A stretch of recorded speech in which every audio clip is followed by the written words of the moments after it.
trade. AdWords is what made Google the dominant player on the web.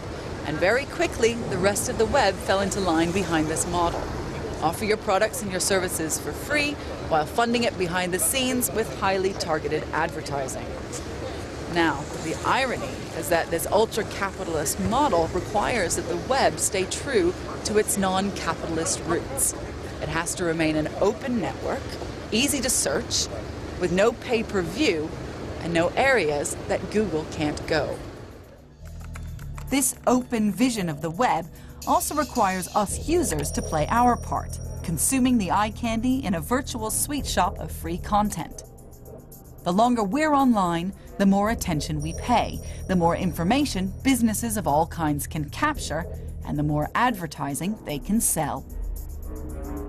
The product online is not the content. The product online is you. The product online are the eyeballs looking at that content, and as much information about how to influence the hands connected to those eyeballs as possible.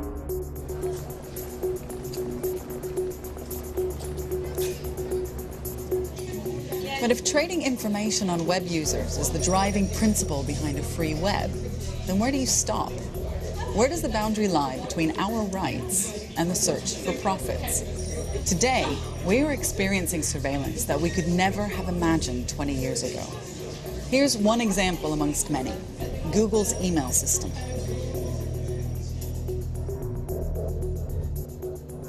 Every time you send a Gmail, it automatically scans the text inside to find keywords that might reveal what it's about. So if you write the word beach in your message, then ads down the side of the page might be about holidays.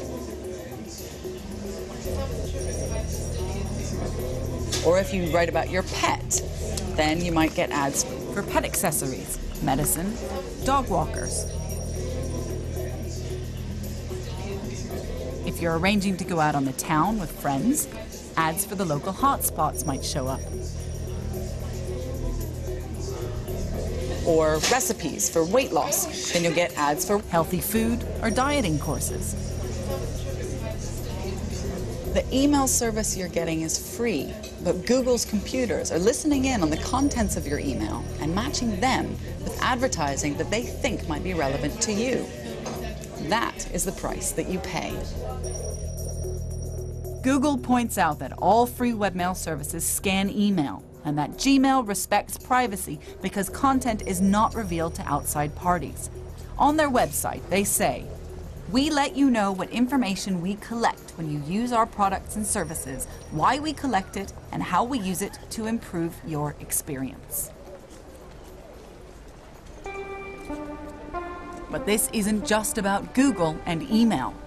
Online advertising goes further still. Advertisers are eager to know about our activity right across the web. And so to better understand what we want, they're tracking our browsing habits. It's called behavioral targeting. Think of it like going on a shopping spree and accumulating lots of bags. When you buy something, you become laden with bags. The branding on the bags quickly gives away to onlookers where you've been and what types of things you've been buying, and what you're likely to buy in the future, all of which is very valuable to advertisers. This is how the online version of that works. When we visit a site that contains advertising, the advertising company's server sends back at us a cookie, a tiny file that identifies our computer uniquely. Now, as we surf the web, the cookie, in effect, tracks where we go, registering our interests with the advertising company. They then target adverts more accurately. Visit a car site, get car ads. Visit a travel site, get travel ads.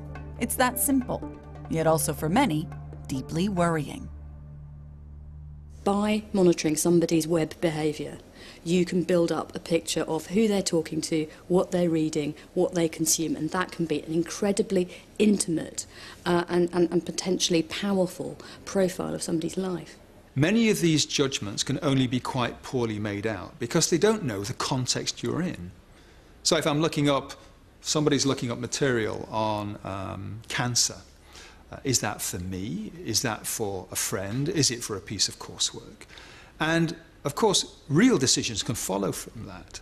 I'm really not so vexed by behavioural advertising and targeting. I think that as long as it's transparent at some level and you, the consumer or the user, have the ability to find out what is being kind of used to your benefit, your supposed benefit, then I feel quite relaxed about it and actually think that it can be an exciting leap forward.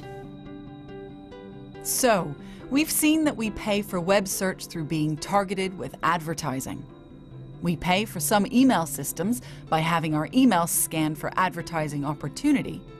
And we pay for browsing sites by being tracked through cookies.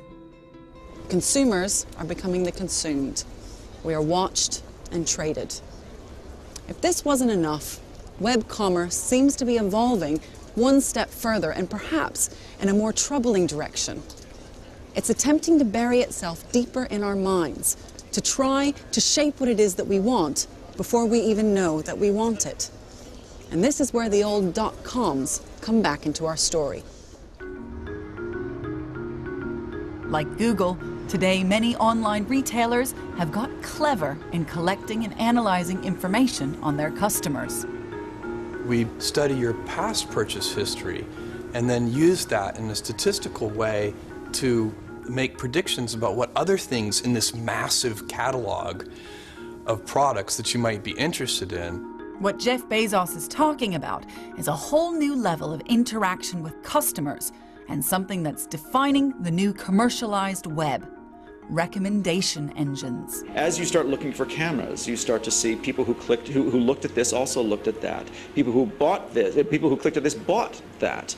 You know, in the course of your clicking, the service becomes more useful to you. One way to think about that is we're sort of redecorating the store for each customer who walks in. If you think about a physical store, that would be impossible. You can't run around and rearrange the furniture and put the products that that particular individual customer might like most up front. Very, very difficult. But in an online store, of course, you can do that. You can redecorate the store for each individual customer. You can help people find things that they might not have ever been able to find any other way. Recommendation engines enable businesses to constantly personalize their offerings to match our interests and behavior. This intimate knowledge of customers gives web companies a head start in competition with real-world retailers. One of the best examples is how it's helping Netflix, an entirely web-based film rental company, to rival the bricks and mortar giant Blockbuster. We look at movies as a really rich area to try to understand human behavior and how to create a better experience than any other video system so that people watch more and more movies.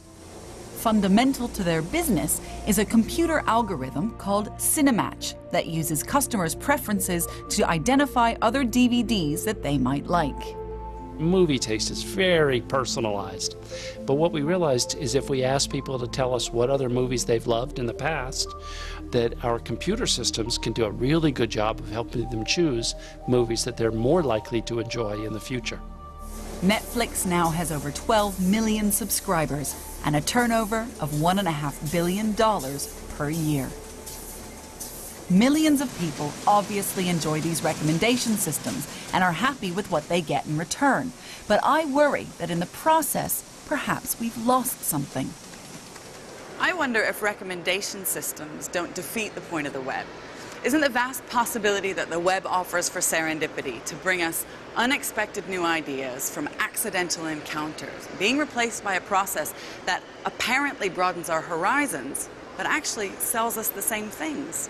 Amazon, because we carry universal selection, really dehomogenizes culture. It lets people pick the products that they want. You get to read the books that you want, not just the books that were